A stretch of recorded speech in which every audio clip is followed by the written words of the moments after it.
Cette avenue est devenue la plus calme que vous l'aurez jamais vue, totalement vidée de ces touristes et de ces Parisiens. Énormément bien sûr de forces de l'ordre qui sont déployées à toutes les intersections. Les Champs-Élysées sont bloqués quasiment au niveau de l'Élysée, car je vous le rappelle pour ceux qui ne connaîtraient pas Paris, le palais de l'Élysée est à seulement quelques centaines de mètres. Et puis il est bloqué jusqu'au niveau de l'Étoile, soit des Champs-Élysées qui sont bloqués sur près de 400 mètres.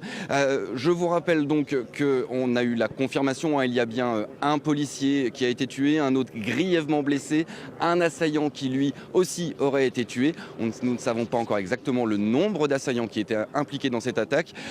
Petite précision, là encore il semble bien, je vous confirme là aussi, c'est ce qu'ont dit les policiers sur le terrain, qu'il s'agissait bien des policiers qui auraient été visés, qui étaient la cible principale de cette attaque, puisqu'ils ont d'abord commencé à tirer vers ces policiers en tenue. Immédiatement, les policiers très nombreux, évidemment, sur cette avenue très connue, très touristique de Paris, de nombreux policiers ont été déployés, beaucoup de touristes et de Parisiens qui se baladaient se sont réfugiés d'abord dans un premier temps dans des magasins, puis ils sont sortis les mains en l'air et ils ont été évacués petit à petit par la police. Et aujourd'hui, là encore actuellement, continue d'arriver la BRI, la brigade de recherche et d'intervention de Paris, les CRS, là de nouveau des brigades de gendarmerie, bref.